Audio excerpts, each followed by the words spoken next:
Você já andou por um cemitério exatamente quando o sol desaparece no horizonte? Já sentiu aquela quietude sobrenatural, aquele silêncio que pesa mais do que qualquer ruído? Os cemitérios são lugares de descanso final, mas também são bibliotecas de pedra que guardam histórias não contadas, segredos enterrados a 6 palmos de profundidade. As pessoas dizem que os mortos não falam. Mas elas estão erradas. Os mortos sussurram no vento, choram com a chuva e, às vezes, gritam na escuridão. As histórias que você está prestes a ouvir não são simples contos de fogueira. São ecos de eventos inexplicáveis, testemunhos do impossível que aconteceram nesses campos santos que acreditamos conhecer.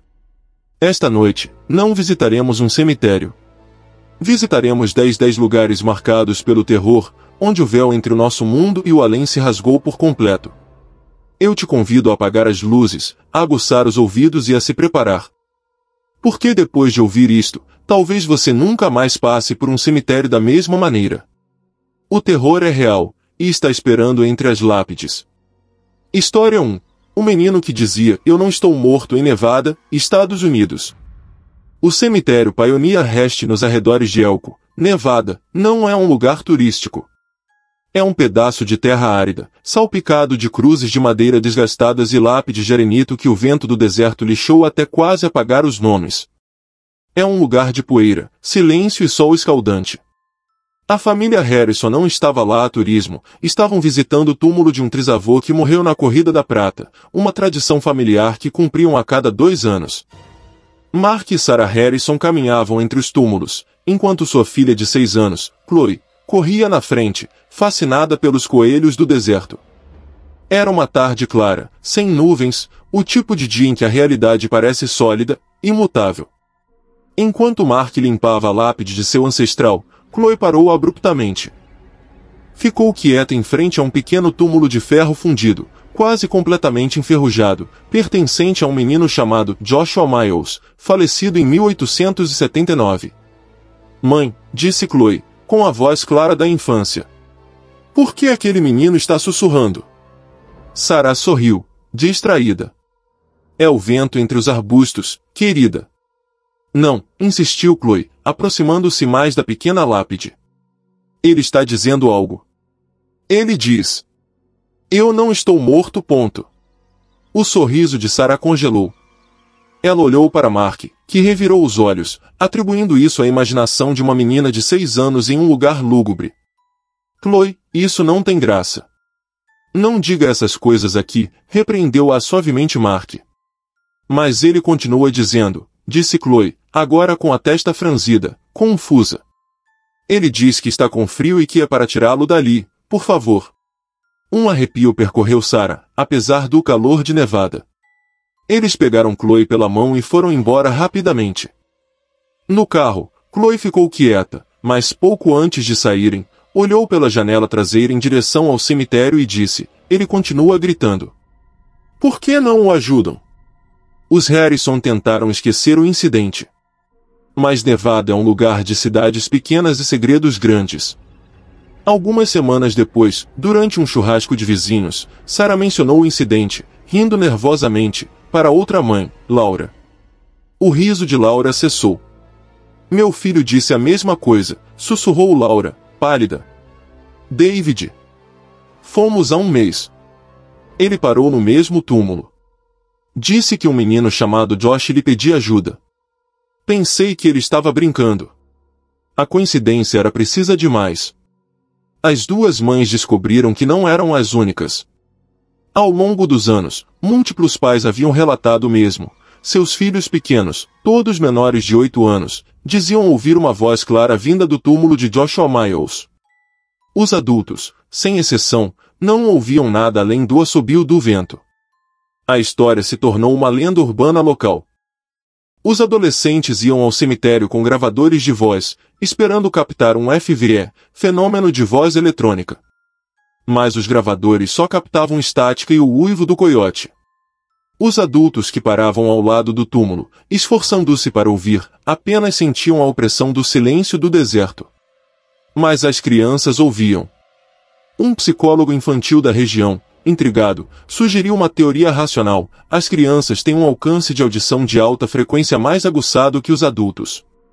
Talvez algum fenômeno geológico, o vento passando por uma fissura na rocha sob o túmulo, criasse um som que só eles podiam perceber, e suas mentes o interpretavam como uma voz. Esta teoria tranquilizou a maioria. Mas não a todos. Um dia, um grupo de crianças da cidade, liderados pelo filho de Laura, David, que agora tinha 10 anos, decidiram fazer algo. Sentiam-se culpados. Não podemos deixá-lo lá, disse David a Chloe. Eles foram escondidos ao cemitério ao entardecer. Eram 5 crianças, entre 6 e 10 anos. Pararam ao redor do túmulo de ferro. O sol se punha, tingindo o céu de um vermelho sangue. Você está aí, Josh? Perguntou David. O vento cessou por um momento. E então, todas as crianças ouviram. Não era um sussurro, era uma voz clara, desesperada, que parecia vir de todos os lugares e de lugar nenhum ao mesmo tempo. Eu não estou morto. Por favor. Está muito escuro. Eu não consigo respirar. Chloe gritou. As outras crianças tropeçaram para trás. Mas a voz não parou. Por que não me ouvem? Mãe! Eu não estou morto! As crianças correram. Correram sem olhar para trás, com o pânico gelado agarrado às suas costas. Chegaram à cidade soluçando, incoerentes. Seus pais, furiosos e assustados, marcharam para o cemitério armados com lanternas. Quando chegaram, o cemitério estava em silêncio. A noite do deserto havia caído, fria e vasta. Pararam ao lado do túmulo de Joshua Miles, iluminando-o com suas lanternas. Não havia nada. Apenas poeira e ferrugem. Estão vendo? Não há nada, disse o pai de David, tentando acalmar seu próprio pulso acelerado. Mas então, o xerife local, que os havia acompanhado, abaixou a cabeça. Há algo que precisam saber, disse em voz baixa. Investiguei esse túmulo depois do que Laura disse. Joshua Miles morreu em 1879. Causa oficial da morte, escarlatina. E então, perguntou Mark Harrison. E então, continuou o xerife, eles o enterraram no mesmo dia em que o declararam morto. Mas a escarlatina, naquela época, às vezes causava um estado comatoso profundo. Um estado que imitava a morte. Há registros da época sobre pessoas que acordavam no necrotério. O grupo de adultos ficou congelado. Olharam para o pequeno túmulo de ferro. O vento começou a soprar novamente, mas desta vez, pareceu-lhes que carregava um som, um eco agudo que estava bem no limite de sua audição. Nunca foi feita uma exumação. A igreja local proibiu, citando o descanso dos mortos. A teoria do psicólogo sobre as altas frequências tornou-se a explicação oficial. Mas as crianças de Elko deixaram de brincar perto do cemitério Pioneer Rest. Os adultos lhes disseram que era imaginação, que o vento lhes pregava peças. Mas as crianças sabiam a verdade. Sabiam que os adultos não podiam ouvi-lo, não porque a frequência estava errada, mas porque se recusavam a escutar. E sabiam que, sob aquela terra árida de Nevada, um menino chamado Joshua estava há mais de 100 anos gritando na escuridão, esperando que alguém finalmente acreditasse nele. O silêncio desses pais gelou seu sangue? Consegue imaginar o desespero de ser ouvido apenas por aqueles que não têm poder para ajudá-lo? Se esta história o perturbou e você quer continuar explorando os cantos mais escuros dos cemitérios, faça 2 coisas agora mesmo. Inscreva-se neste canal para não perder nenhuma das histórias que vem por aí, e deixe seu like neste vídeo. É a única forma de garantir que essas vozes não se percam no esquecimento. Prepare-se, porque a próxima história é ainda mais inquietante. História 2. O nicho que sempre tinha flores frescas em Sevilha, Espanha. O cemitério de San Fernando, em Sevilha, é uma cidade dos mortos. Suas ruas são ladeadas por mausoléus opulentos e blocos intermináveis de nichos de mármore que se elevam em direção ao céu azul da Andaluzia. É um lugar de história, arte e um silêncio reverente, mantido com cuidado meticuloso. Os trabalhadores do cemitério, homens como Manuel Vega, conheciam cada fenda, cada nome, cada canto de sombra. Manuel era coveiro e jardineiro, havia trabalhado em São Fernando por 30 anos. Era um homem pragmático, acostumado à dor e ao silêncio. Para ele, o cemitério não era um lugar de terror, mas de trabalho. Mas havia uma coisa, uma pequena anomalia, que nem ele nem seus colegas conseguiam explicar. Estava no bloco 34, fila D, nicho 127. O nicho pertencia a uma certa Soledade Reis, falecida em 1952. Não era um nicho notável, não tinha uma escultura elaborada nem uma placa de bronze brilhante. Era idêntico às centenas que o cercavam. Exceto por um detalhe, sempre tinha flores frescas. Não um buquê velho ou flores de plástico desbotadas. Toda manhã, sem falta, um pequeno buquê de jasmins ou cravos brancos descansava no minúsculo suporte de mármore. Frescos. Às vezes, Manuel podia até ver gotas de orvalho nas pétalas. No início, Manuel assumiu que era um familiar devoto. Sevilha é uma cidade de tradições profundas. Mas os meses se passaram, e depois os anos. Manuel chegava ao amanhecer, muitas vezes sendo o primeiro a abrir os portões de ferro forjado. E as flores já estavam lá. É impossível, disse ele um dia ao seu colega, Luiz. Eu chego às 6 da manhã. Ninguém entra antes de mim. Pulam um muro por um ramo de jasmim? Luiz encolheu os ombros. Talvez seja alguém que trabalha à noite. Um padeiro, um guarda. Passam e as deixam. Mas o muro do cemitério de São Fernando é alto, coberto com ferro afiado. E as patrulhas de segurança noturnas nunca relataram ninguém. A curiosidade de Manuel tornou-se uma obsessão silenciosa. Perguntou aos outros jardineiros. Ninguém. Perguntou aos guardas. Nada. Verificou os registros de visitantes. O nicho de Soledade Reis não tinha visitantes registrados há mais de uma década. Os arquivos indicavam que ela havia morrido sem família direta conhecida. Num dia quente de julho, Manuel decidiu esperar. Terminou seu turno às 2 da tarde, mas em vez de ir para casa, escondeu-se atrás de um grande mausoléu de mármore preto que lhe dava uma visão perfeita do bloco 34. O sol sevilhano era implacável. As horas passaram. O cemitério fechou seus portões. Os últimos visitantes foram embora. A luz do dia passou de um branco brilhante para um laranja intenso, e depois para um profundo azul cobalto. O silêncio se adensou. Manuel observava, suando, sentindo-se um tolo. Não havia nada. Perto da meia-noite, ele desistiu. Dolorido e cansado, caminhou em direção à saída. Por puro instinto, virou sua lanterna para o nicho 127. Seu coração deu um salto. Lá estava. Um buquê fresco de cravos brancos, brilhando palidamente sob a luz de sua lanterna.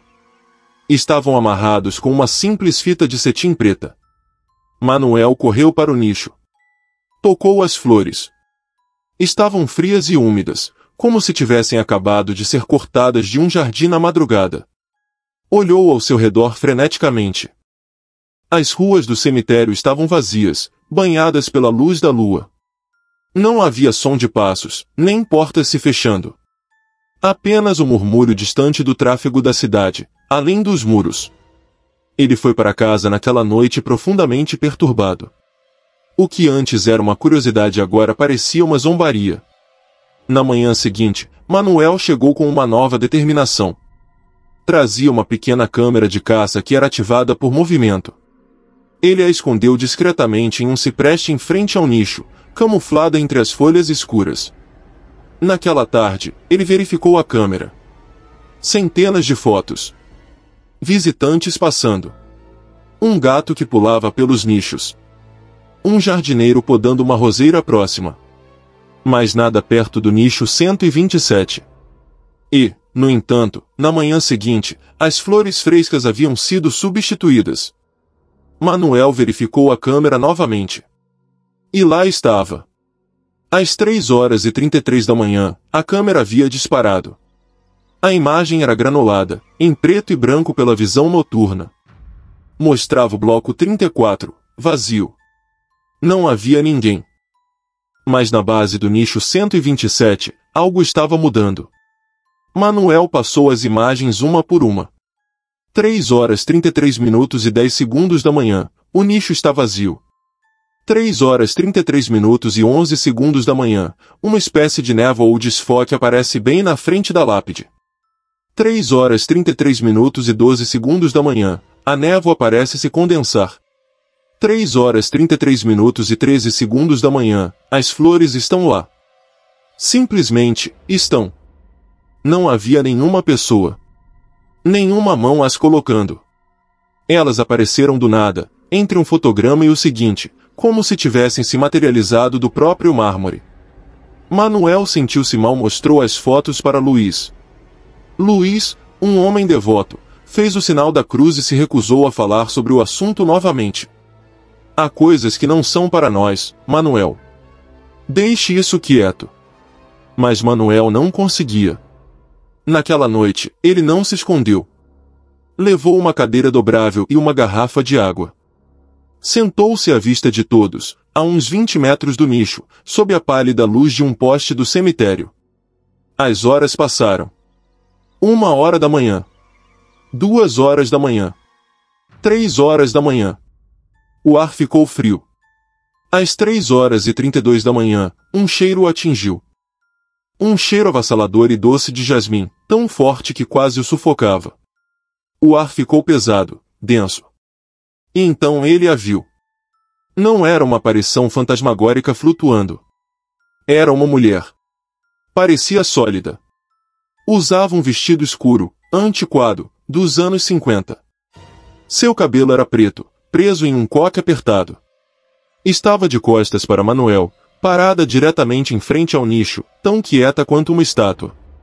Manuel não conseguia se mover. O medo paralisara em sua cadeira. Não era medo de um fantasma, era medo de algo que não deveria ser possível. A mulher não se moveu. Simplesmente ficou ali, olhando para a lápide. Manuel não podia ver seu rosto. Senhora, conseguiu gaguejar Manuel. A figura não reagiu. O cheiro de jasmim era agora tão intenso que seus olhos lacrimejavam. Quem é você?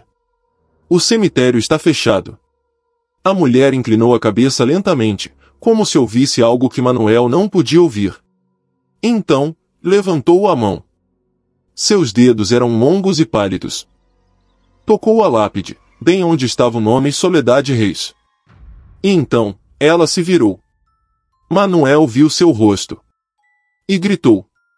Ela não tinha olhos. Apenas órbitas escuras e vazias. Sua pele era como mármore pálido, e sua boca estava costurada com um fio preto e áspero. A figura deu um passo em direção a ele. Não caminhava, parecia deslizar sobre os ladrilhos. Manuel caiu para trás com sua cadeira, lutando para se levantar. A figura levantou a mão novamente, e de seus dedos pálidos brotaram botões de jasmim branco, que caíram no chão enquanto ela avançava. Manuel correu. Deixou sua cadeira, sua lanterna, tudo. Correu pelas ruas silenciosas do cemitério, suas botas ressoando na pedra, o cheiro de jasmim o perseguindo como uma nuvem. Não parou de correr até estar na guarita de segurança, sem fôlego, aterrorizando o guarda noturno. Manuel Veiga pediu transferência para outro cemitério no dia seguinte. Foi trabalhar nos arredores da cidade, em um cemitério novo, moderno, sem história.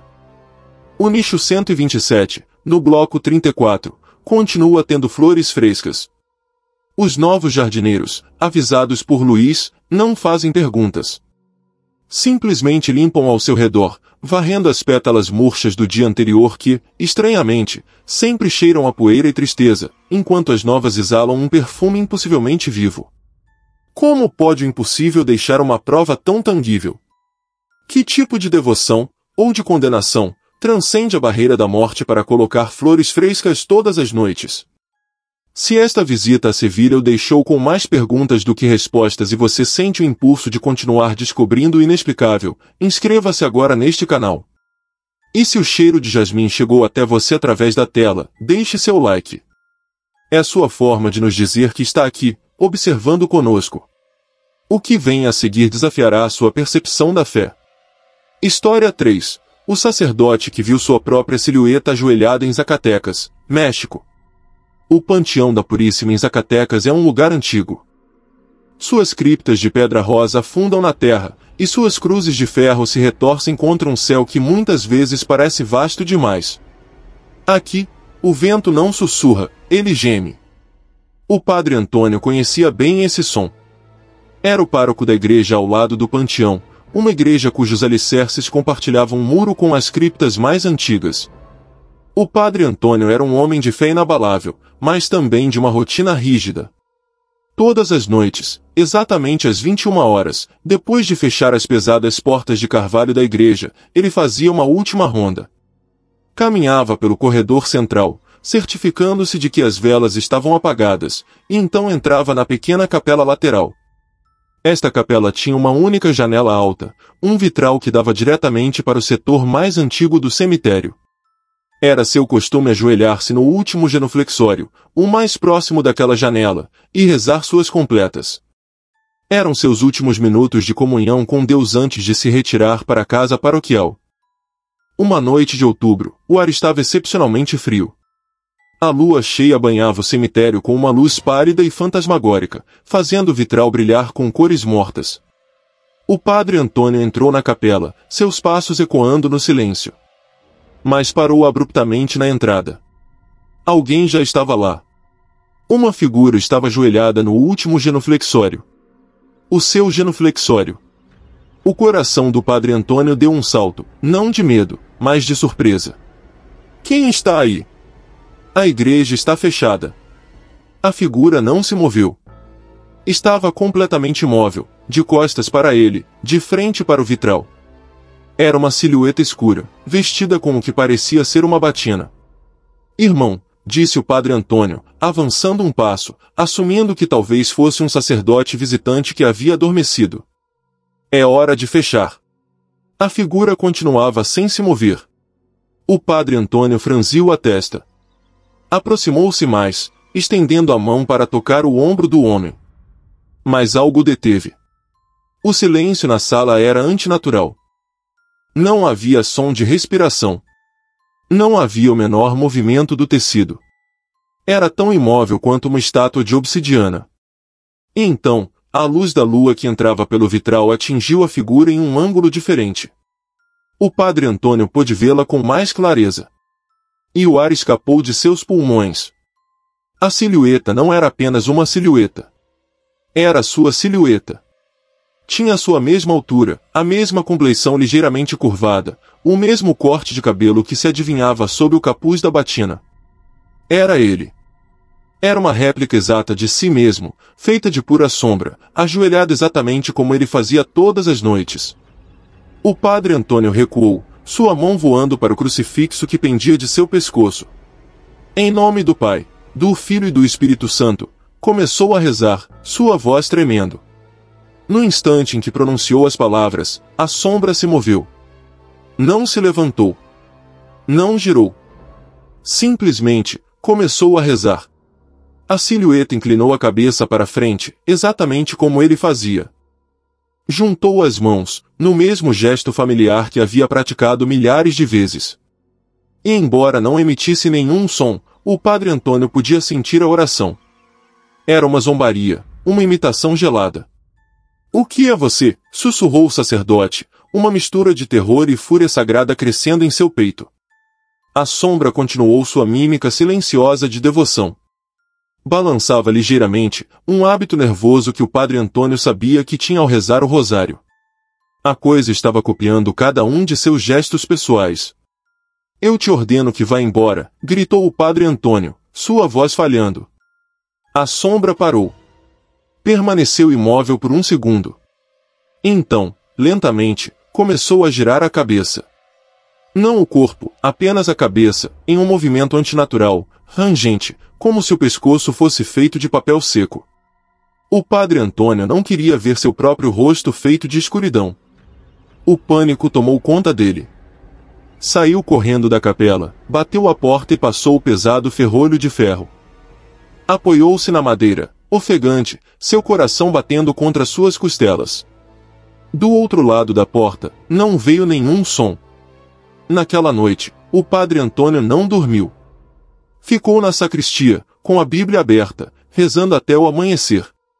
Na manhã seguinte, com a luz do sol inundando a igreja, ele criou coragem. Chamou o sacristão, um jovem chamado Mateu. Juntos, foram à capela lateral. O padre Antônio removeu o ferrolho e abriu a porta. A capela estava vazia. O sol brilhava através do vitral, pintando o chão com cores vibrantes. O último genuflexório estava vazio. O que foi, padre? Perguntou Mateu, confuso. Nada, filho. Pensei que tinha deixado uma janela aberta, mentiu o sacerdote. Mas quando se aproximou do genuflexório, notou algo. O veludo vermelho onde se ajoelha estava desgastado, como sempre. Mas bem ao lado, no chão de pedra, havia duas manchas úmidas escuras, como se alguém tivesse se ajoelhado ali, no chão nu, com os joelhos encharcados. E delas emanava um leve cheiro de terra úmida. De terra de túmulo. O padre Antônio tentou racionalizar. Estresse. Fadiga. Uma alucinação provocada pela luz da lua. Mas sua fé havia sido abalada. Sentia que algo o estava observando. Decidiu mudar sua rotina. Parou de fazer sua ronda das 21 horas. Rezava suas completas em seu quarto, na casa paroquial, longe daquela janela. Passaram-se 2 semanas. A normalidade começou a retornar. Ele se convenceu de que havia sido uma visão, uma provação de fé. Uma noite, ele foi acordado bruscamente às 3 da manhã pelo som do sino da igreja. Não o toque alegre da missa, mas um único toque, surdo e grave. Vestiu-se rapidamente e correu para a igreja. Encontrou-a vazia e silenciosa. Mas a porta da capela lateral, que ele havia mantido trancada, estava escancarada. Um vento frio soprava de dentro, apesar da noite estar calma. Ele se aproximou com temor. A capela estava escura, a lua era nova naquela noite. Acendeu a luz. O genuflexório não estava lá. O pesado móvel de carvalho havia sido arrastado de seu lugar habitual e colocado diretamente em frente ao vitral, colado ao vidro. E sentado no genuflexório, de costas para ele, estava a silhueta. Não estava ajoelhada desta vez. Estava sentada, quieta, simplesmente olhando para o cemitério. O padre Antônio sentiu seu sangue gelar. A coisa o estivera esperando. O que você quer de mim? Gaguejou. A sombra se levantou lentamente. Virou-se. Era mais alta agora, ou talvez fosse a escuridão que a fazia parecer preencher o espaço. Não tinha rosto, apenas um vazio que parecia absorver a luz da lâmpada. Levantou um braço, um membro longo e sem forma de pura sombra. E apontou. Não para o padre Antônio. Apontou para além dele, em direção ao altar principal. O sacerdote se virou e um grito sufocado morreu em sua garganta. No altar, em frente ao tabernáculo, havia uma segunda sombra. Idêntica à primeira. Estava de pé, onde ele ficava todo domingo para dar a missa. E estava levantando as mãos, como no momento da consagração. Ele estava sendo substituído. O padre Antônio caiu de joelhos, agarrando seu crucifixo com tanta força que a prata cortou sua pele. Afasta-te de mim, Satanás! Esta é a casa de Deus. As duas sombras se viraram em uníssono, como reflexos em um espelho quebrado. E começaram a avançar em direção a ele. Uma da capela, outra do altar. Ninguém sabe exatamente o que aconteceu depois. Mateu, o sacristão, encontrou o padre Antônio ao amanhecer. Ele estava encolhido no confessionário, em estado catatônico, seus lábios se movendo em uma oração silenciosa, seus olhos fixos no nada. O padre Antônio nunca mais voltou a falar. Foi enviado para um mosteiro de repouso, onde passou o resto de seus dias. A igreja ao lado do Panteão da Puríssima tem um novo pároco agora. É um homem jovem que zomba das histórias que os locais contam. Mas os fiéis notaram algo estranho. Às vezes, durante a missa da tarde, quando a luz do sol poente entra pelo vitral, parece que há dois sacerdotes no altar. Um dando a missa, e outro, uma sombra escura ao seu lado, imitando cada um de seus movimentos. O que você faz quando sua própria fé é usada contra você? O que acontece quando a escuridão não vem de um demônio com chifres, mas de um reflexo de si mesmo? O terror às vezes não é o que nos persegue, mas o que nos substitui. Se você sente que a sombra se alonga ao seu redor, inscreva-se neste canal. E se esta história fez você questionar sua própria silhueta, deixe seu like. Precisaremos do seu apoio, porque os lugares aonde vamos agora são ainda mais escuros. História 4. O velório que se repetia todo ano no Kansas, Estados Unidos. Existem cemitérios tão isolados que o mundo parece esquecê-los. O Cottonwood Falls Cemetery, na zona rural do Kansas, é um deles. Está situado no topo de uma colina açoitada pelo vento, cercado por quilômetros de campos de milho e pradarias vazias. As lápides mais antigas datam dos primeiros colonos, erodidas por invernos brutais e verões escaldantes. Não há casas à vista, apenas o sussurro interminável do vento entre a grama alta. A família Bernat é dona da fazenda que rodeia o cemitério há gerações. Para eles, o cemitério era simplesmente parte da paisagem. Até que chegava o dia 14 de novembro. O avô Abernathy foi o primeiro a avisar seu filho, Thomas, sobre isso. Se você estiver perto da colina na noite do dia 14, disse, com sua voz áspera pelo tabaco, e ouvir música, não vá. Apenas volte para casa, tranque a porta e reze. Thomas pensou que eram divagações de um idoso. Mas em 1988, numa noite fria de 14 de novembro, ele estava consertando uma cerca que havia quebrado a menos de meio quilômetro do cemitério. A escuridão era total, iluminada apenas pelos faróis de sua caminhonete. Por volta das 22 horas, ele ouviu. Era música. Não era um rádio. Era o som fraco e melancólico de um harmônio, o tipo de órgão pequeno que se usava nas igrejas de fronteira. Junto com a música, havia um murmúrio baixo, como de várias pessoas falando em voz baixa. Thomas desligou o motor da caminhonete. O som ficou mais claro. Vinha da colina. Do cemitério.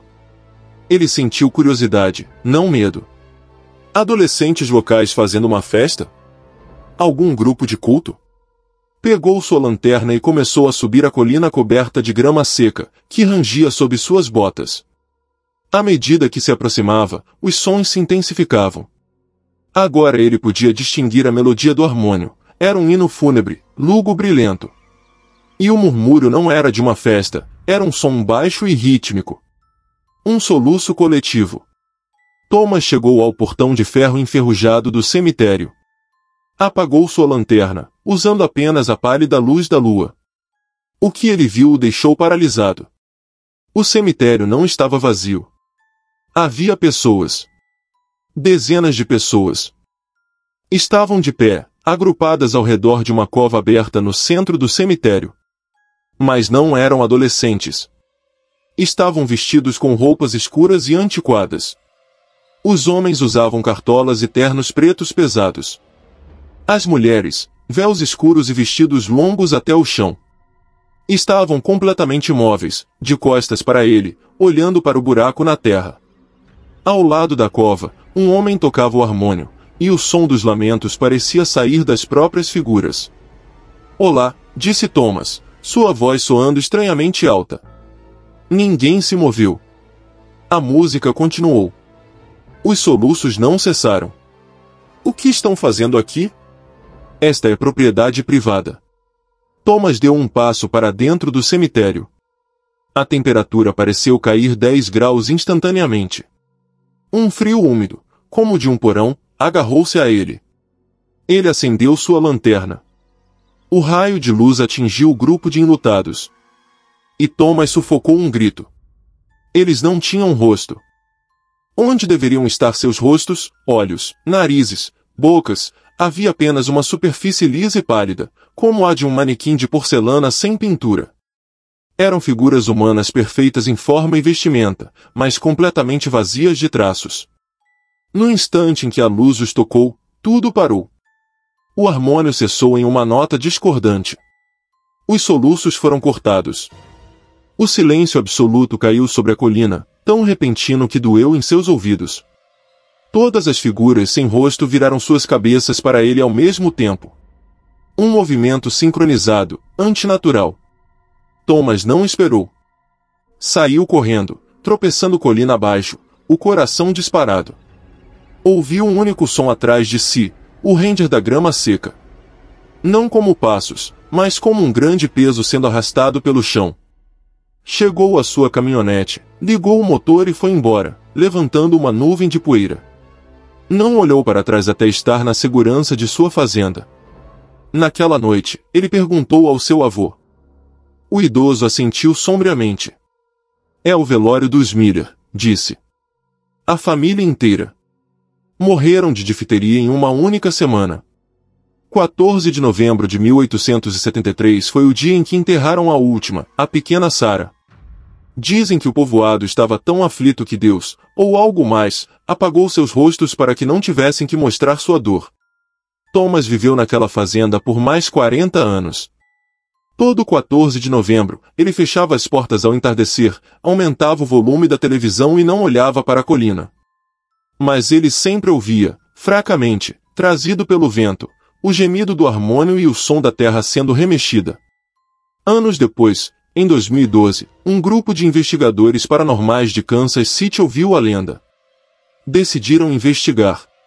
Chegaram na noite de 14 de novembro com equipamentos de áudio, câmeras térmicas e medidores de EMF. Instalaram seu acampamento base perto do portão do cemitério. No início, tudo estava calmo.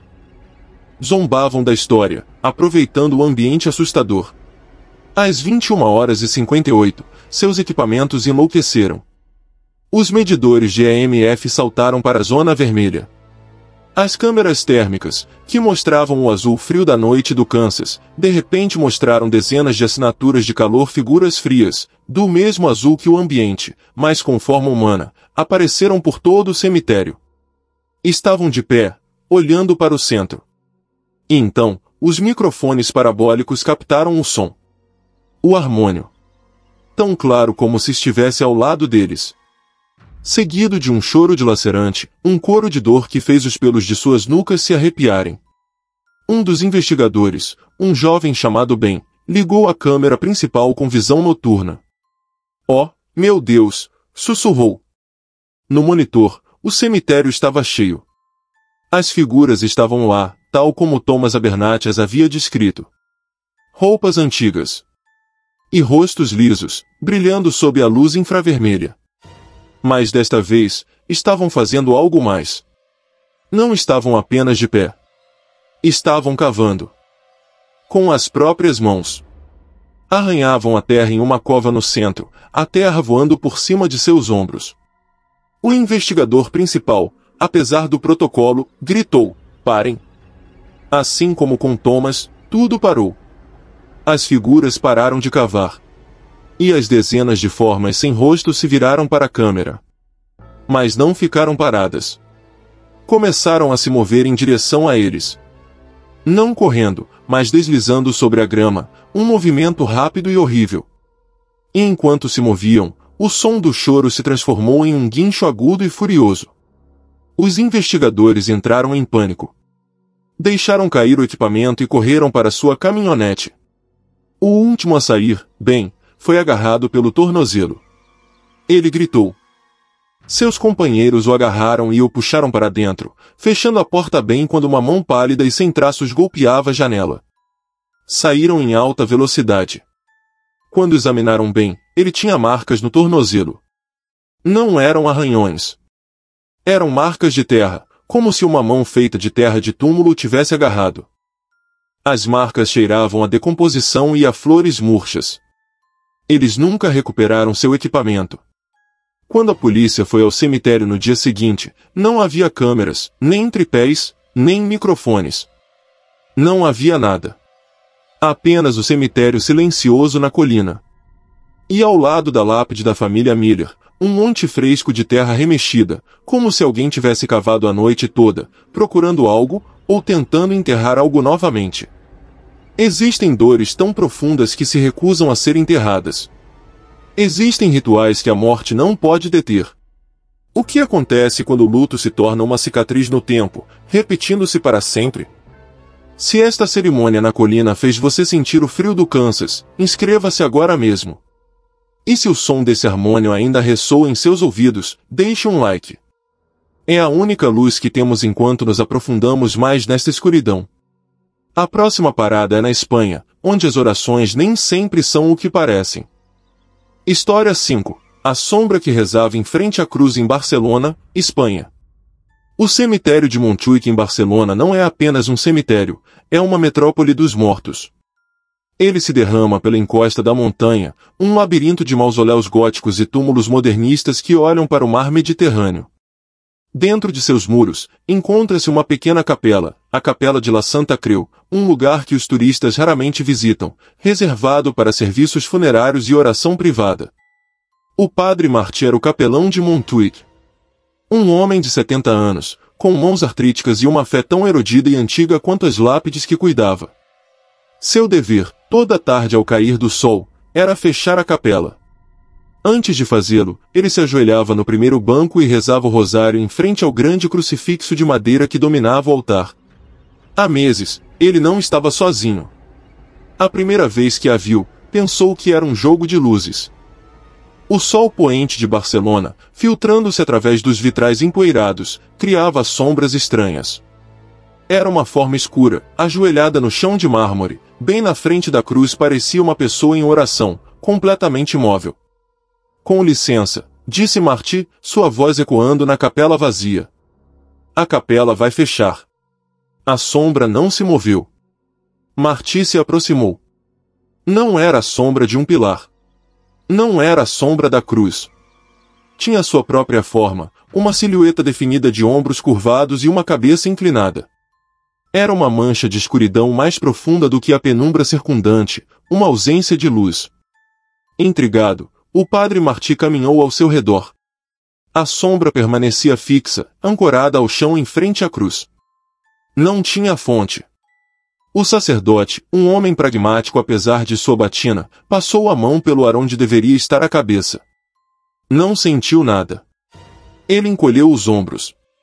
Olhos velhos, murmurou. Ajoelhou-se em seu banco habitual e começou suas orações, mantendo o olhar fixo na estranha mancha. Durante os 5 mistérios do rosário, a sombra não se moveu. Era uma estátua do nada. Quando terminou, fez o sinal da cruz, levantou-se e a sombra continuava lá. Saiu da capela, fechou as portas e a sombra ficou lá dentro, rezando para a cruz na escuridão. Isso se tornou sua rotina. Toda tarde, ele entrava. A sombra estava lá, ajoelhada. Ele rezava. A sombra não se movia. Ele ia embora. Ele se acostumou com ela. Começou a pensar nela como uma espécie de espírito piedoso, uma alma presa em um loop de penitência. Boa tarde, dizia ao entrar. A sombra, claro, não respondia. Mas o terror, como a fé, muitas vezes se revela nos detalhes. Uma tarde, o padre Martí estava particularmente cansado. O ar estava pesado e úmido, pressagiando uma tempestade sobre o mar. Entrou na capela. Lá estava a sombra, fiel ao seu posto em frente à cruz. O padre Martí se ajoelhou. Começou suas orações. Ave Maria, cheia de graça. O cansaço venceu. No meio do segundo mistério, suas pálpebras pesaram. Santa Maria, Mãe de Deus. Ele lutou para mantê-los abertos, olhando fixamente para a sombra. Mas por um instante, apenas um instante, ele fechou os olhos. Um piscar longo e profundo. Rogai por nós, pecadores, agora e na hora de nossa morte. Amém. Ele abriu os olhos. A sombra havia desaparecido. O chão de mármore em frente à cruz estava vazio, refletindo a pálida luz do entardecer. O coração do padre Martí deu um salto. Olhou freneticamente ao seu redor. A capela estava vazia. Ele pensou que talvez a luz tivesse mudado. Levantou-se e caminhou em direção ao altar. Não havia vestígio dela. Pela primeira vez em meses, ele estava realmente sozinho. Na tarde seguinte, ele retornou com o coração palpitante. Abriu a porta. A sombra estava lá. De volta ao seu lugar, ajoelhada em frente à cruz. Um arrepio percorreu o sacerdote. Ele se ajoelhou em seu banco, suas mãos tremendo ligeiramente sobre as contas do rosário. Olhou fixamente para a sombra. Recitou a oração completa, os 5 mistérios, sem piscar, seus olhos ardendo com o esforço. A sombra permaneceu imóvel. Uma penitente perfeita. O padre Martí respirou fundo. Então, deliberadamente, fechou os olhos com força. Contou até 3 em silêncio. Ele os abriu. Desaparecida. Um terror frio e cerebral tomou conta dele. Aquilo não era um espírito piedoso. Era algo mais. Ele percebeu que sua observação, seu olhar, era o que a mantinha ancorada. Ele começou um experimento assustador. Dia 1, entrou. A sombra estava lá. Fechou os olhos por um segundo. Abriu. A sombra continuava lá. Dia 2, entrou. A sombra estava lá. Fechou os olhos por 5 segundos. Abriu. A sombra havia desaparecido. Dia 3, entrou. A sombra estava lá. Fechou os olhos por 5 segundos. Abriu. A sombra havia desaparecido da frente da cruz. Mas agora estava no corredor lateral. Mais longe, mas não estava mais ancorada. O padre Martí parou de rezar na capela.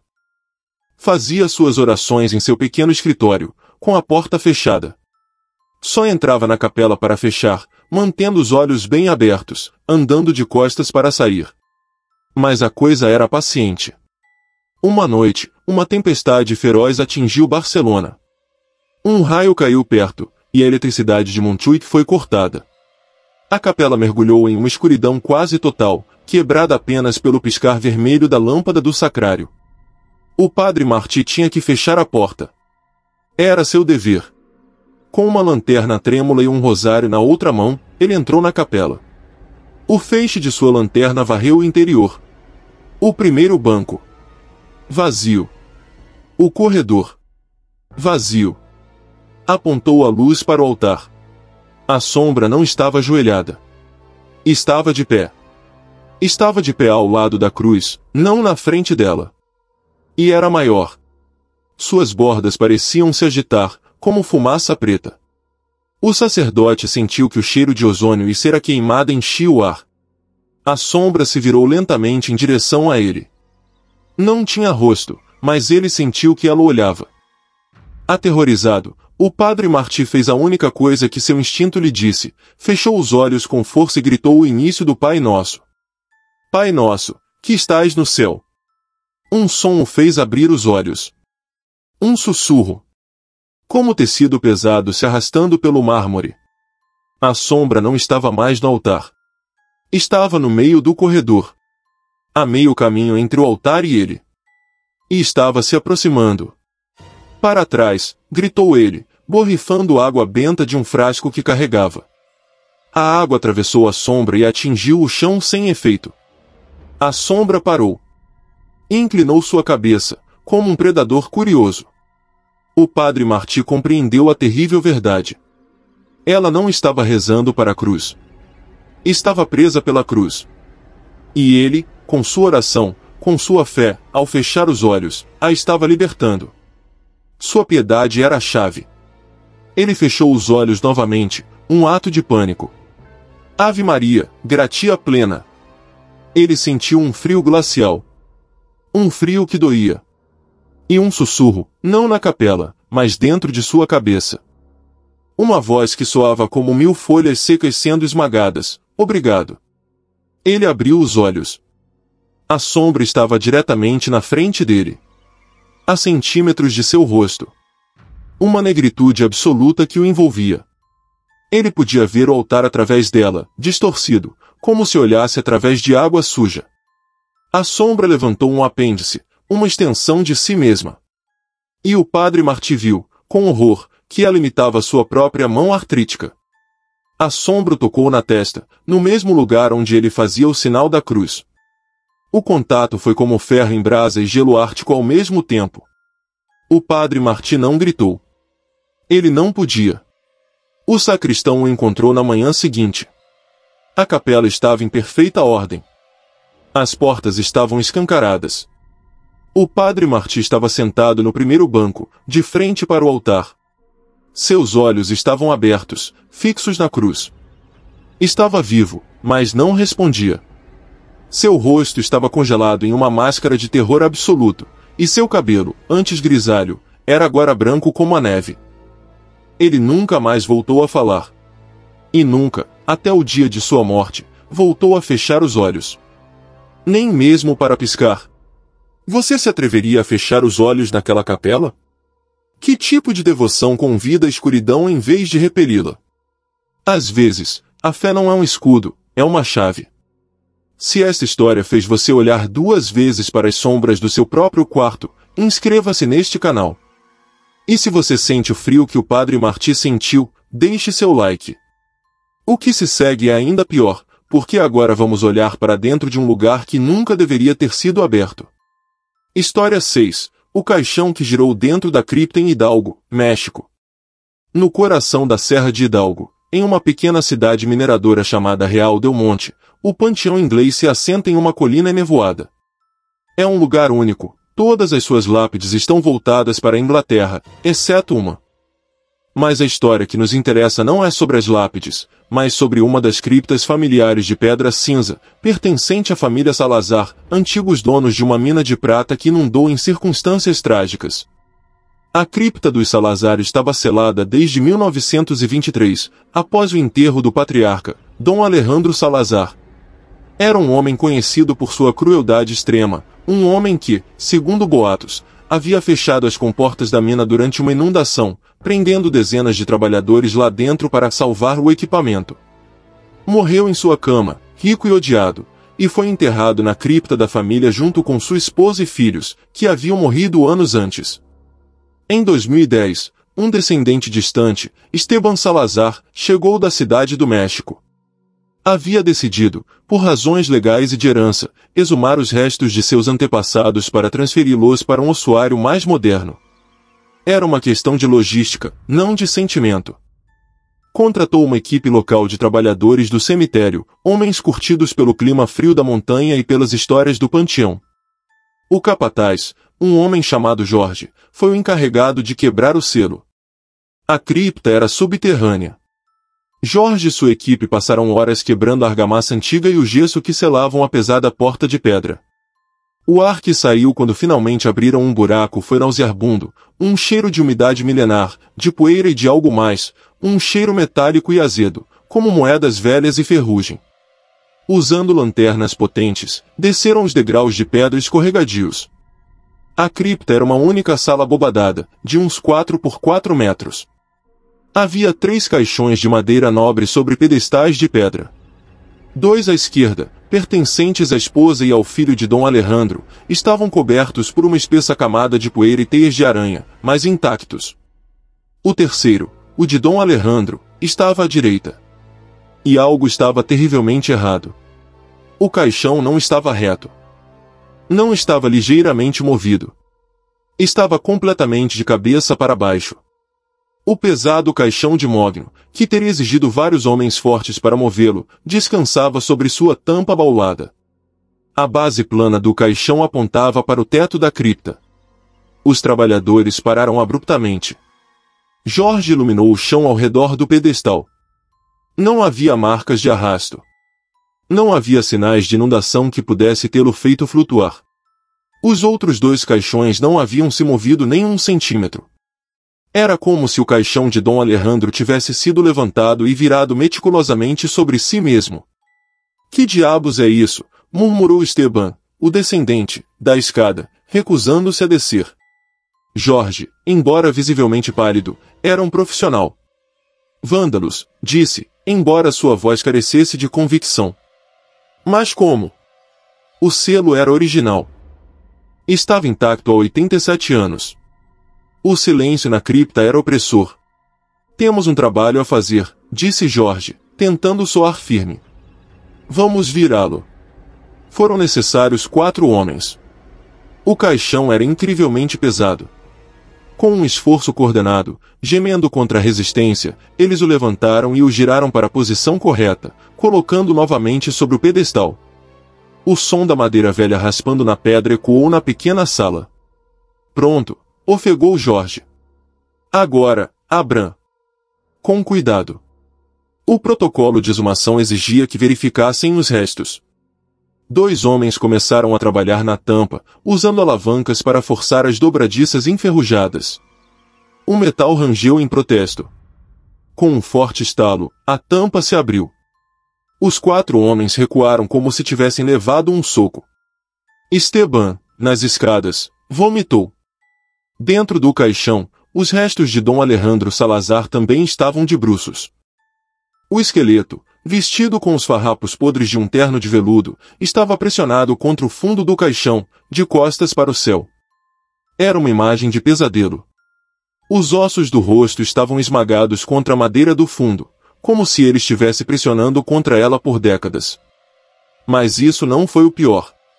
O interior da tampa do caixão, a parte que agora estava exposta, estava destroçado. Estava coberto de arranhões profundos. Não apenas alguns, mas centenas, milhares de marcas frenéticas que haviam lascado a grossa madeira de mogno. E entre os arranhões, havia algo incrustado. Unhas humanas. Dezenas delas, quebradas e ensanguentadas, incrustadas na madeira como garras desesperadas. O homem não apenas fora enterrado vivo. Ele havia passado dias, talvez semanas, arranhando a tampa. Um jovem trabalhador, o mais novato, começou a chorar histericamente. Não! Impossível! Olhem o corpo! Jorge iluminou o esqueleto novamente. Ele estava de bruços, sussurrou. Se ele estava arranhando a tampa, deveria estar de barriga para cima. A lógica se despedaçou. O homem foi enterrado, presumivelmente, de barriga para cima. Acordou. Arranhou a tampa até suas unhas quebrarem. Morreu. E então, algo dentro daquele espaço selado, o virou. Um barulho fez todos pularem. Um som de gotejamento. É só água, disse um dos homens, tremendo. Mas não era água. Na parede do fundo da cripta, uma substância escura e espessa, como piche ou melaço, começava a vazar da pedra. Gotejava lentamente, formando uma poça negra no chão. E cheirava. Cheirava a prata oxidada e a umidade de uma mina inundada. Saiam, gritou Jorge. Saiam todos agora. Eles se atropelaram para subir as escadas, fechando a porta de pedra com um baque surdo. Esteban Salazar pagou o dobro aos trabalhadores para que selassem a cripta. Não com argamassa. Com cimento armado. Cancelou a exumação. Mas a história não terminou aí. Jorge, o capataz, teve pesadelos durante meses. Sonhava que estava na escuridão, em um espaço reduzido. Podia ouvir um arranhão. Mas não vinha de cima, da tampa. Vinha de debaixo dele, do fundo do caixão. Sonhava que algo debaixo dele estava tentando virar o caixão, e que ele era a única coisa que mantinha o equilíbrio. 2 semanas depois de selar a cripta, um guarda do cemitério que fazia sua ronda noturna ouviu um barulho vindo da cripta dos Salazar. Um barulho alto e surdo, como o de um móvel pesado sendo arrastado. Seguido de um baque seco. E então, um som que o fez fugir e nunca mais voltar, um arranhão. Um arranhão rítmico, frenético, que não vinha de dentro da cripta, mas de fora da porta de cimento, como se algo estivesse tentando entrar de novo. Que tipo de horror espera por um homem tão cruel em seu próprio túmulo? E que força desconhecida brinca com os mortos como se fossem bonecos na escuridão? Há lugares que nunca devem ser abertos. Há selos que não devem ser quebrados. Se você entende que há horrores que é melhor deixar enterrados, inscreva-se neste canal. E se você ainda pode ouvir o som das unhas na madeira, deixe seu like. Você vai precisar, porque o próximo terror nem sequer permitirá que você o olhe de frente. História 7. A figura que orava de costas em Colorado, Estados Unidos. O cemitério de Evergreen em Leadville, Colorado, é um dos mais altos da América do Norte. A mais de 3.000 metros de altitude, o ar é rarefeito e frio, e o silêncio é quase absoluto, quebrado apenas pelo vento que desce das montanhas rochosas. É um lugar vasto, cheio de pinheiros retorcidos e lápides da época da Corrida do Ouro. E é o lar de uma das aparições mais desconcertantes e persistentes do estado. Não é um fantasma violento. Não ataca. Não grita. Simplesmente reza. Os guardas do cemitério, os coveiros e até os visitantes ocasionais que ficam até o entardecer a viram. É uma figura feminina, sempre vista à distância. Usa o que parece ser um vestido simples e escuro, de estilo vitoriano, e um chapéu pequeno. Ela está sempre ajoelhada. E sempre de costas. Aparece em diferentes seções do cemitério. Às vezes, perto da seção das crianças, onde estão enterradas as vítimas das epidemias de difteria. Às vezes, perto dos túmulos sem marcação dos mineiros. Mas sua postura é sempre a mesma, ajoelhada, com a cabeça inclinada, em um ato de oração silenciosa. Os trabalhadores veteranos, como Sam Hartley, que cuidara de Evergreen por 40 anos, a conheciam bem. É a dama de luto, disse ele a um novo funcionário. Você vai vê-la. Parece tão real quanto você ou eu. Mas não é. Só há uma regra, filho, não tente ver o rosto dela. A curiosidade, claro, é uma força poderosa. O novo funcionário, um jovem chamado Mike, não demorou a vê-la. Era uma tarde de final de outono, a neve começava a cobrir o chão. Ele viu uma mulher ajoelhada ao lado do túmulo do capitão da Guerra Civil, John Tobin. Senhora, gritou Mike a uns 30 metros de distância. O cemitério vai fechar. O tempo vai piorar. A figura não se moveu. Mike se aproximou, caminhando pela neve que rangia. Senhora, está me ouvindo? Ele chegou a uns 10 metros dela. Podia ver o detalhe de seu vestido, a renda no colarinho, o chapéu de feltro. Era incrivelmente sólida. Senhora! Ele estendeu a mão para tocar seu ombro. No instante em que seus dedos estavam prestes a fazer contato, a mulher desapareceu. Não se dissolveu, simplesmente deixou de estar ali. Como apagar uma luz. Mike ficou com a mão estendida no ar gelado, olhando para um túmulo vazio. Tornou-se uma espécie de jogo macabro para os visitantes e caçadores de fantasmas. Todos tentavam o mesmo, rodeá-la. Mas a aparição tinha uma qualidade espacial impossível. Se duas pessoas tentassem se aproximar dela de ângulos diferentes, tentando flanqueá-la para vê-la de frente, a experiência era sempre a mesma.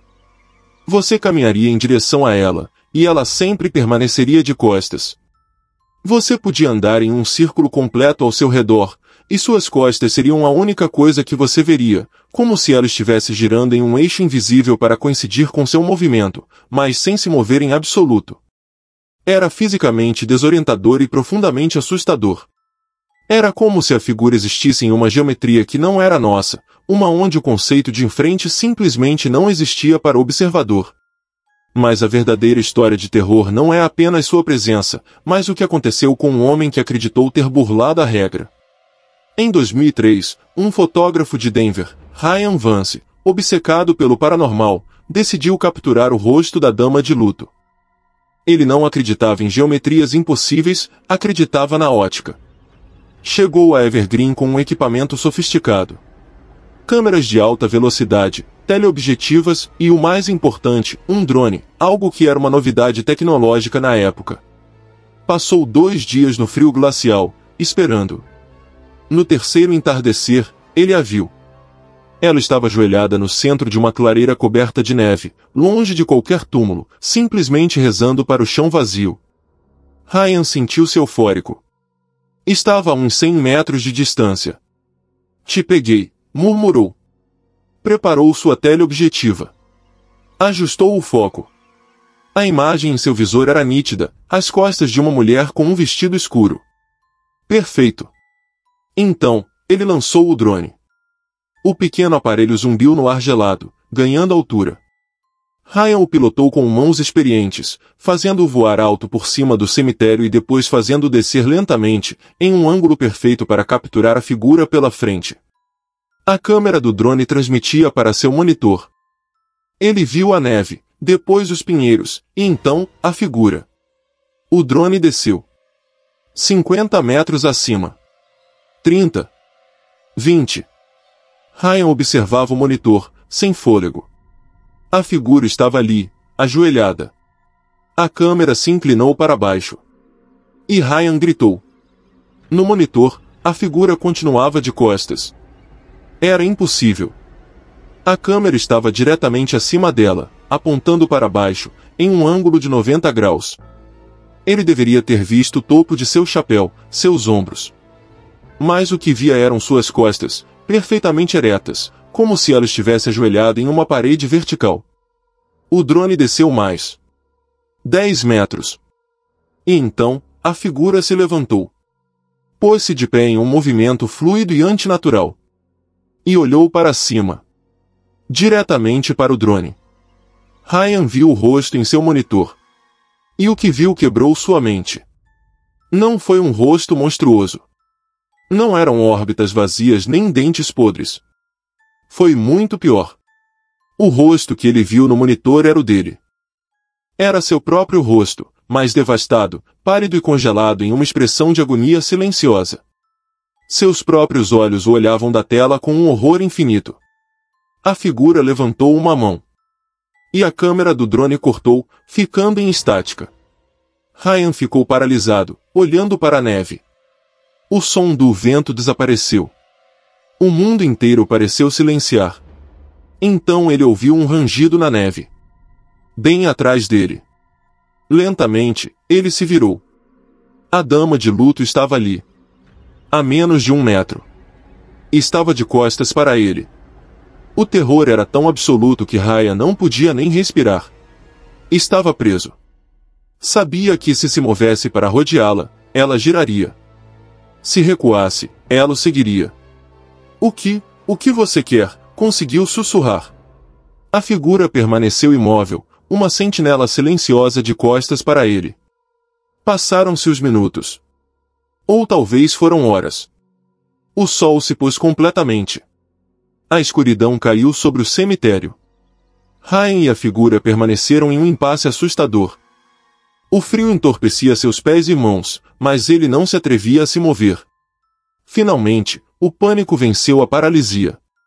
Com um grito animal, Ryan se virou e correu. Correu às cegas entre as lápides, tropeçando na neve, sem olhar para trás. Chegou ao seu carro e dirigiu a noite toda, sem parar até chegar a Denver. Abandonou a fotografia. Mudou-se para a costa, para a Flórida, o mais longe possível das montanhas e da neve. Alguns meses depois, Sam Hartley, o velho cuidador, encontrou os restos do drone de Ryan. Havia se chocado contra um pinheiro. Recuperou o cartão de memória. A maioria dos arquivos estava corrompida. Mas o último fotograma, capturado 1 milissegundo antes do impacto, podia ser visto. Não mostrava o rosto de Ryan. Não mostrava rosto nenhum. Mostrava o interior do túmulo do capitão John Tobin. Estava escuro, mas podia-se ver a madeira podre de um caixão.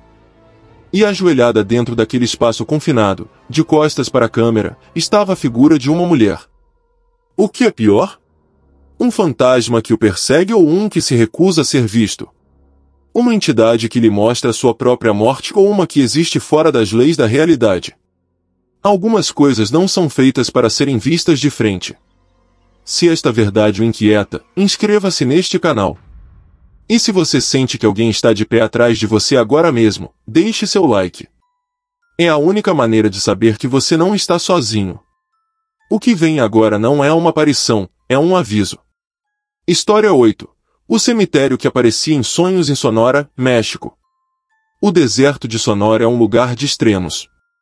É vasto, brutalmente quente, à noite, inquietantemente silencioso. Salpicados nesta imensidão há pequenos vilarejos que se agarram à vida, e ao lado deles, pequenos cemitérios familiares esquecidos, cujas cruzes de ferro estão sendo reivindicadas pela poeira e pelos cactos saguaro. Esta história não é sobre um cemitério que se pode encontrar em um mapa. É sobre um que só se pode encontrar nos pesadelos. Começou com Dom Anselmo, no pequeno vilarejo de Ures. Anselmo era um vaqueiro idoso, um homem que havia passado toda a sua vida sob o sol de Sonora. Uma manhã, durante o café da manhã na pequena cafeteria do vilarejo, ele parecia perturbado, o que era incomum para ele. Tive um sonho estranho, disse ele à dona Maria. Sonhei que caminhava pelo deserto ao entardecer. E encontrei um cemitério que nunca tinha visto. Era pequeno, com uma cerca de ferro quebrada.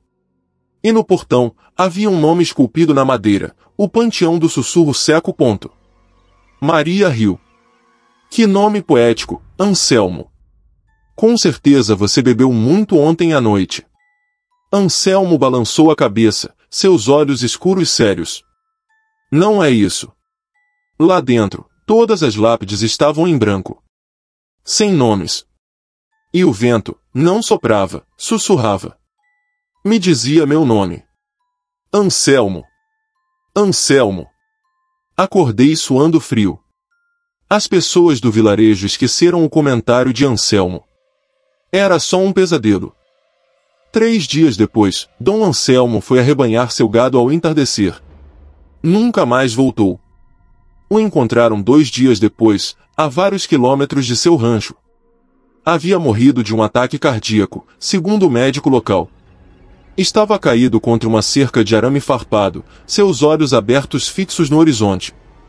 Foi uma tragédia, mas as pessoas morrem. A vida no deserto é dura. 1 mês depois, uma jovem professora chamada Helena, nova no vilarejo, chegou à mesma cafeteria.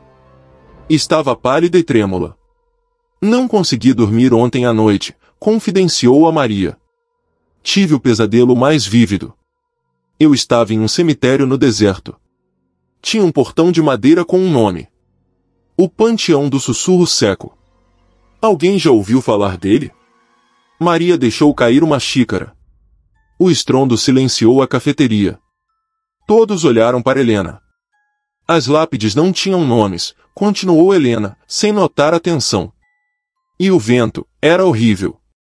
Sussurrava meu nome. Helena. Helena. Foi tão real. Um silêncio sepulcral encheu o lugar.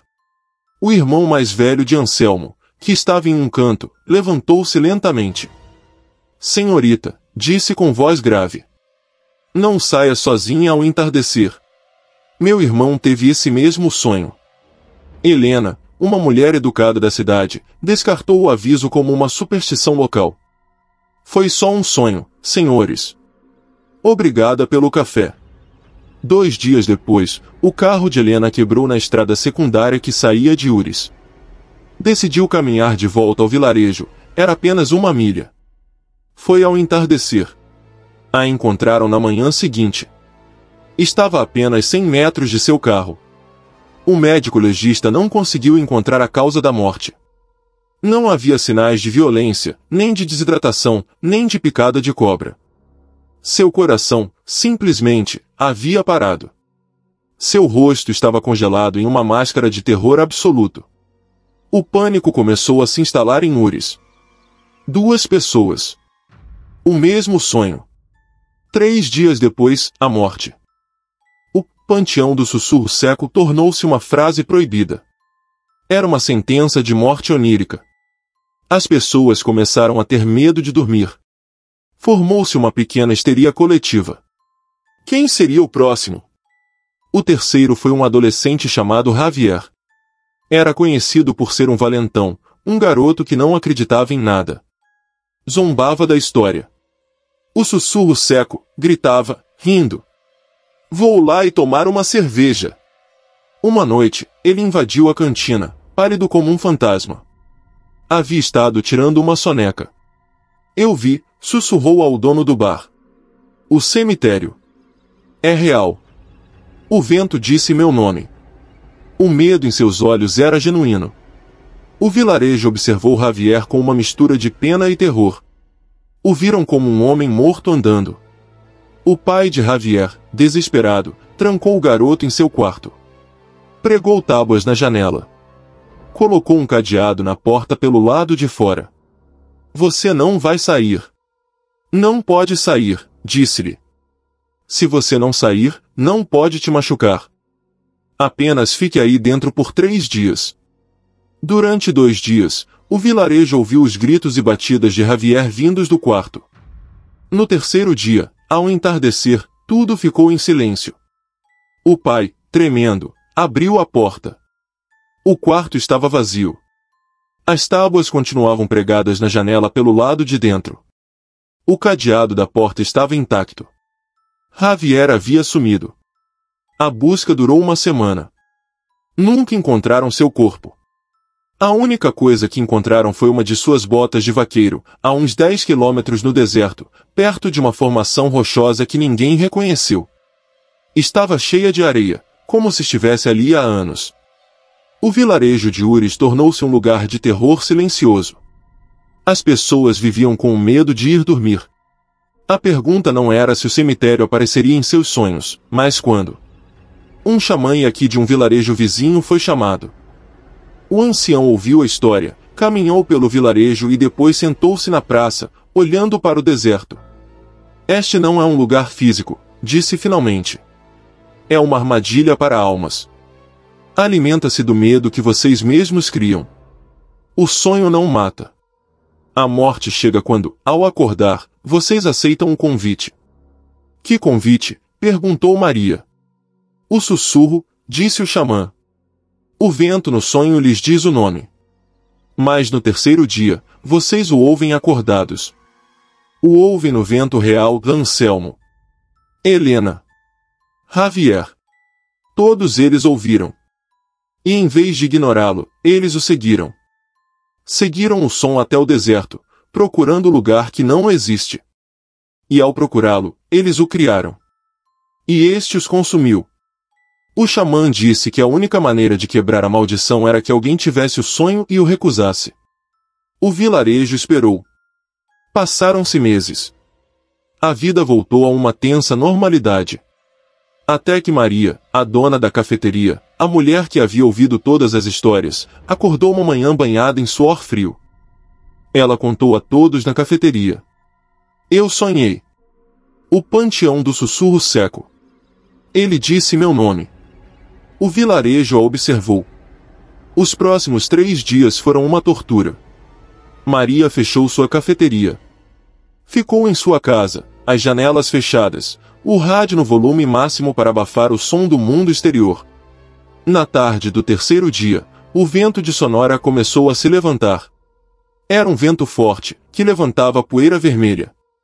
E no vento, todos no vilarejo ouviram. Um sussurro baixo e sibilante, deslizando pelas ruas. Maria! Maria, venha! Maria estava em sua cozinha, suas mãos sobre os ouvidos, chorando. Não é real. Não é real, repetia. O sussurro ficou mais forte. Maria, saia!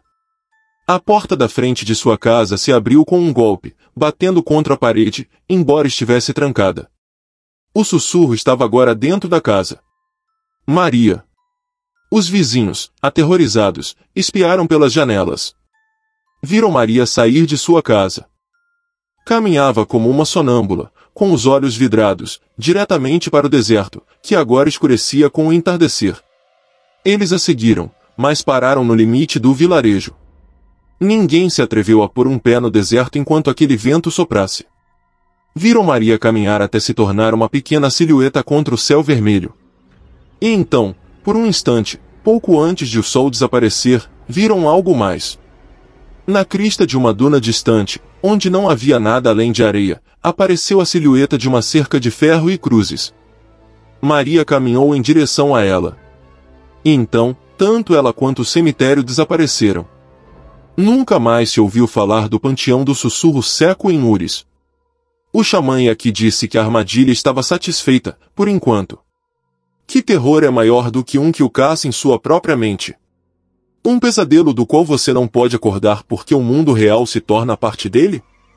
Alguns lugares não deveriam existir nem mesmo em nossos sonhos. Se esta história o fez temer fechar os olhos esta noite, inscreva-se neste canal. E se você ainda pode ouvir o vento sussurrando no deserto, deixe seu like. O que vem agora é visível, tangível, e muda diante dos seus próprios olhos. História 9. A menina que sorria da foto em Veracruz, México. O cemitério municipal de Veracruz é um lugar vibrante, mesmo na morte. Diferente dos campos santos sombrios do norte, aqui os túmulos são pintados de cores brilhantes, adornados com flores de cempasúchio e oferendas. Mas entre o burburinho da vida que celebra a morte, existe um nicho que os trabalhadores mais antigos evitam depois do anoitecer. Pertence a uma menina chamada Rosita, falecida em 1941 aos 7 anos de idade. Seu nicho é como muitos outros, uma pequena caixa de cimento selada, mas protegida por um vidro. Atrás do vidro, há um par de brinquedos desbotados pelo sol, um rosário de contas azuis, e no centro, uma fotografia. É um retrato oval em preto e branco, da época, que mostra uma menina de olhos grandes e escuros, com o cabelo preso em 2 tranças e um vestido de renda. Na foto, Rosita não está sorrindo. Sua expressão é séria, quase solene, como era comum nas fotografias daquele tempo. O cemitério de Veracruz tem um vigia noturno, um guarda chamado Héctor. Héctor era um homem cético, um ex-policial que havia visto horrores reais nas ruas e não se impressionava com contos de fantasmas. Seu trabalho era simples, patrulhar os corredores labirínticos do cemitério, garantindo que não houvesse vândalos ou ladrões de túmulos. Durante suas primeiras semanas, ele notou o nicho de Rosita. Achou triste, como todos os nichos de crianças. Passava por ele, iluminando-o com sua lanterna. A menina da foto o olhava com seriedade. Uma noite de mormaço, com o ar espesso e pegajoso pela umidade do porto, Héctor fazia sua ronda das 3 da manhã. Era a hora morta, o momento em que o silêncio é mais profundo. Caminhava pelo corredor C, iluminando as fileiras de nichos. Apontou sua luz para o nicho de Rosita. E seu sangue gelou. A menina da foto estava sorrindo. Héctor parou, confuso. Esfregou os olhos. Aproximou a lanterna do vidro. Não havia dúvida. A boca da menina, antes uma linha reta e séria, estava agora curvada em um amplo sorriso. Não era um sorriso alegre. Era um sorriso torto, sobrenatural, que não chegava aos seus olhos, os quais pareciam olhá-lo fixamente, com cumplicidade. Impossível, murmurou. Pensou que era um truque da luz, uma sombra projetada por sua lanterna. Moveu a luz. O sorriso permaneceu. Sentiu um arrepio apesar do calor. Ficou ali 1 minuto inteiro, olhando a foto. O sorriso não vacilou. Héctor saiu dali rapidamente, dizendo a si mesmo que estava cansado, que sua mente lhe pregava peças. Na manhã seguinte, pouco antes de terminar seu turno, foi ver o nicho à luz do dia. O sol brilhante de Veracruz iluminava o retrato. A menina estava séria novamente. A boca reta, os olhos solenes. Héctor respirou aliviado. Foi o cansaço, disse a si mesmo. Mas na noite seguinte, o sorriso havia voltado. Desta vez, Héctor estava preparado. Pegou seu telefone e tirou uma foto. Na tela de seu telefone, a menina sorria. O sorriso era ainda mais amplo que na noite anterior, quase um esgar que mostrava uma fileira de dentes que ele não lembrava ter visto. Ele tremia. Iluminou a foto original com sua lanterna. Sorrindo. Olhou a foto em seu telefone. Sorrindo. De repente, a tela de seu telefone piscou e apagou. Morreu completamente. Um barulho o fez pular. Uma batidinha. Toque, toque, toque. Veio do nicho. Héctor apontou a lanterna. A menina na foto continuava sorrindo. Toque, toque, toque. O som era claro, vindo de trás do vidro. Como se alguém estivesse batendo suavemente de dentro do selo de cimento. Héctor recuou, tropeçando em um vaso de flores. Chega, gritou, sua voz tremendo. O sorriso na foto desapareceu. Em um piscar de olhos, a boca voltou a ser uma linha séria. Héctor correu para a guarita e não saiu até o amanhecer. Contou a história a um coveiro veterano, Dom Eládio. Eladio assentiu lentamente, sem surpresa.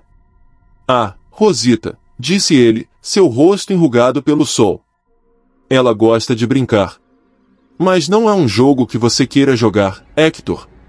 O que você sabe? Perguntou Hector. Essa menina não morreu de doença, sussurrou Eladio.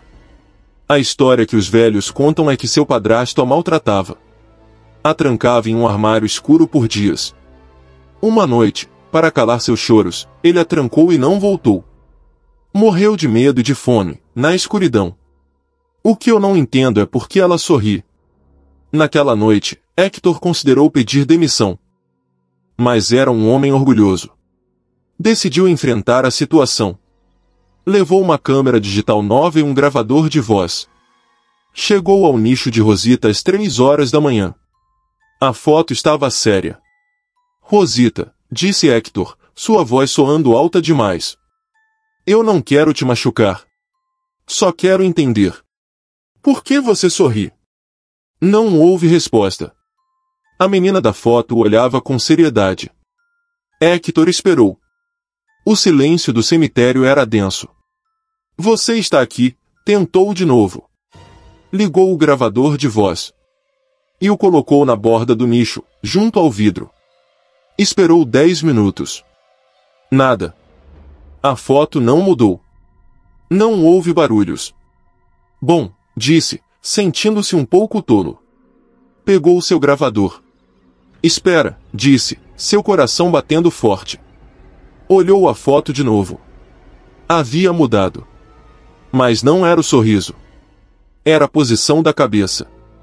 Antes, ela olhava para a frente. Agora, sua cabeça estava ligeiramente inclinada para a esquerda, como se ouvisse com curiosidade. E seus olhos pareciam segui-lo. Hector recuou lentamente. A cabeça da menina na foto pareceu inclinar-se mais. Correu para a guarita. Fechou a porta. Com mãos trêmulas, rebobinou o gravador de voz digital. Apertou o play. Ouviu sua própria voz, Rosita. Eu não quero te machucar. E então, um silêncio. De repente, o gravador emitiu um sussurro. Uma voz infantil, fina como papel, que gelava os ossos. Eu gosto quando você olha para mim. Hector atirou o gravador contra a parede. Ele se despedaçou. Mas o sussurro não parou. Agora vinha do canto da guarita. Por que você vai embora? Hector acendeu todas as luzes. Não havia ninguém. Vem brincar comigo, Hector. Está escuro aqui dentro. A voz vinha agora de seu rádio walkie-talkie. Eu não quero mais sorrir. Eu quero sair. Hector saiu fugido do cemitério naquela noite e nunca mais voltou. Abandonou seu posto e seu pagamento. Os novos vigias não duram muito. Todos relatam o mesmo. Primeiro, o sorriso. Depois, a cabeça inclinada. Em seguida, as batidinhas. E, finalmente, o sussurro, pedindo-lhes que se aproximem. Eladio, o velho coveiro, foi quem notou a mudança final. Foi deixar flores em um túmulo próximo um dia e olhou para o nicho de Rosita. A foto havia mudado completamente. Já não era o retrato da menina séria. A foto agora mostrava a porta escura de um armário, ligeiramente entreaberta. E da escuridão interior, 2 olhos brilhantes olhavam para fora, acima de um sorriso que ocupava toda a parte inferior da foto. A foto já não era um retrato de Rosita, era uma foto do que Rosita via pouco antes de morrer. Ou, talvez, era uma foto do que a estivera observando na escuridão. Um sorriso pode ser uma saudação. Ou pode ser um aviso. O que acontece quando a imagem de um inocente se torna a porta para algo que esteve esperando na escuridão? O terror tem muitas faces, e algumas estão impressas em fotografias antigas. Se esta história o fez desconfiar de retratos velhos, inscreva-se neste canal. E se você ainda pode ver esse sorriso quando fecha os olhos, deixe seu like. Chegamos à última história. A mais inexplicável de todas. História 10. A fumaça preta que saía de um túmulo em Lugo, Espanha. O cemitério de San Froilán em Lugo, Galícia, é um lugar de beleza melancólica. Construído em granito antigo, a chuva constante, o orvalho e a névoa lhe dão um ar de perpétua tristeza. Os ciprestes se elevam como sentinelas escuras sobre os túmulos cobertos de musgo. É um lugar de paz. Ou era, até o incidente do túmulo 714. O túmulo 714 não era um panteão. Era um túmulo simples na terra, marcado por uma lápide de ardósia barata. Pertencia a um homem chamado Cibran, um personagem sombrio de quem pouco se sabia, falecido nos anos 60. Os registros diziam que era um eremita que vivia nos arredores da cidade, um homem que, segundo boatos, praticava velhas artes. O fenômeno começou em uma manhã fria de novembro. O cuidador principal, José, um homem que havia trabalhado em San Froilán por 40 anos, estava fazendo sua ronda matinal. O ar estava parado e gelado. E então ele viu. Da base da lápide 714, da terra úmida, brotava uma fumaça. Não era o vapor da manhã.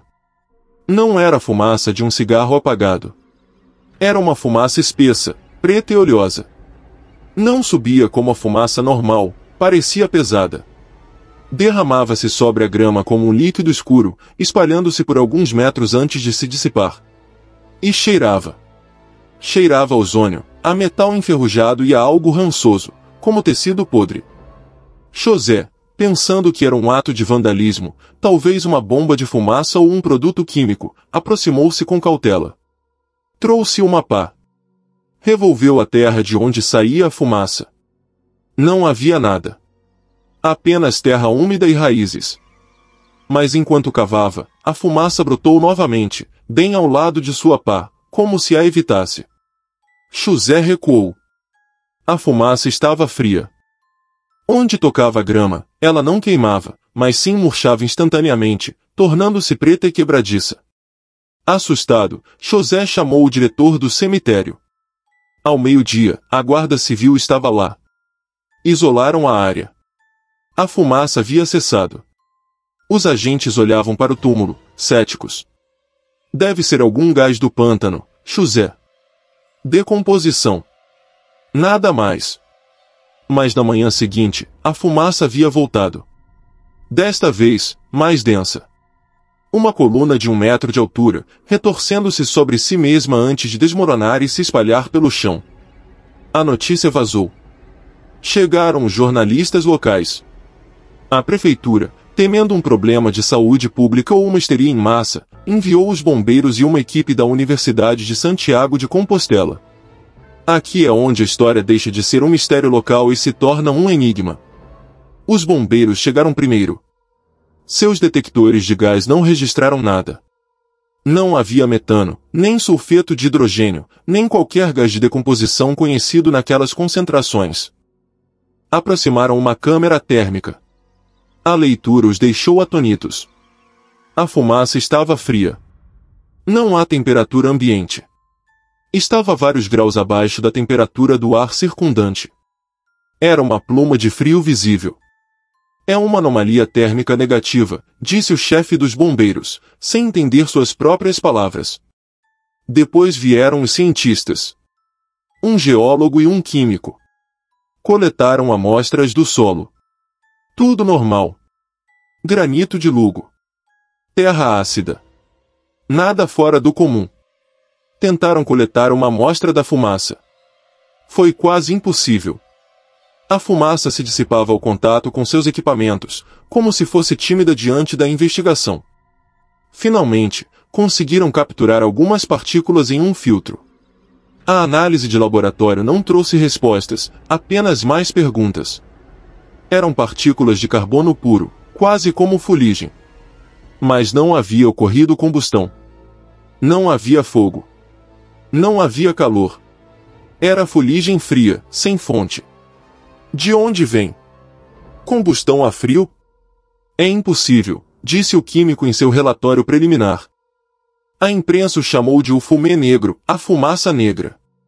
Os teóricos do paranormal compareceram em massa. O bispado de Lugo emitiu um comunicado pedindo calma e que não se caísse na superstição. Nenhuma explicação científica foi aceita, não era apenas um boato, era a conclusão oficial do relatório municipal. Desesperados, e sob a pressão da mídia, decidiram fazer uma exumação controlada. Uma tenda foi erguida ao redor do túmulo 714 para manter a privacidade. José, o cuidador, estava lá, junto com os legistas e a polícia. Começaram a cavar. À medida que as pás afundavam, o cheiro de ozônio e ferrugem tornou-se insuportável. Vários trabalhadores tiveram que sair para tomar ar. E então, a fumaça começou a brotar. Não apenas de um ponto, mas de toda a terra removida. Pequenos fios pretos se retorciam e subiam pelos cabos das pás. Continuem, gritou o supervisor. Eles bateram na madeira. O caixão estava a 2 metros de profundidade, como era de se esperar. Enquanto limpavam a terra da tampa do caixão, a fumaça cessou completamente.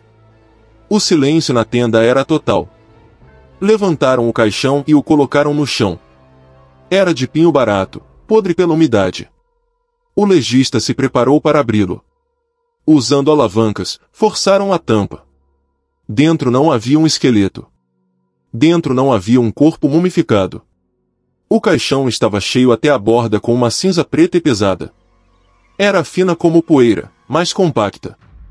E estava fria ao toque. Cremação? Perguntou um policial. José balançou a cabeça. Nos anos 60, nesta área, impossível. Ele foi enterrado. Eu mesmo vi o registro. Enterro de corpo inteiro. O legista enfiou uma mão enluvada na cinza. E tirou algo. Um objeto sólido. Era um crucifixo de ferro. Estava dobrado ao meio, como se uma força imensa o tivesse esmagado. E estava coberto de marcas de arranhões profundos, como se algo tivesse tentado raspar o metal. Enquanto ele segurava o crucifixo no ar, a cinza preta dentro do caixão começou a se agitar. Como se fervesse sem calor. E então, todo o conteúdo do caixão, quilos e quilos de cinza preta, se elevou no ar em uma coluna rodopiante. A fumaça negra encheu a tenda em um segundo. As luzes se apagaram. Os homens gritaram. Não era fumaça, era poeira, mas se movia com intenção. Rodopiou ao redor deles, uma tempestade de frio e escuridão. José disse que sentiu mãos geladas agarrando seus braços, seu rosto. Os homens saíram da tenda tropeçando, tossindo, cobertos por uma fina camada de fuligem fria. Quando o caos se acalmou, olharam para trás. A tenda estava rasgada. E a fumaça, agora uma densa nuvem preta, pairava sobre a cova aberta. Ficou ali por um minuto, como se saboreasse sua liberdade. Então, não se dissipou. Ela se contraiu. Dobrou-se sobre si mesma, tornando-se cada vez menor, até ser uma única esfera de escuridão do tamanho de um punho. E então, simplesmente, desapareceu. Nunca mais se viu a fumaça no cemitério de San Froilán. A cova foi preenchida. O relatório oficial concluiu o fenômeno químico subterrâneo anômalo e indeterminado. Os cientistas se retiraram, confusos e humilhados profissionalmente. José foi o último a deixar o túmulo naquela tarde. Enquanto recolhia suas ferramentas, viu algo brilhante na grama enegrecida. Era o crucifixo de ferro. Ainda estava dobrado, mas os arranhões haviam desaparecido. Agora estava brilhante, como se tivesse acabado de ser polido. E estava quente. Tão quente que quase queimou sua mão quando ele o tocou. Chegamos ao final de nossa jornada, por enquanto. Os portões do cemitério se fecham, mas os ecos dessas 10 histórias permanecerão.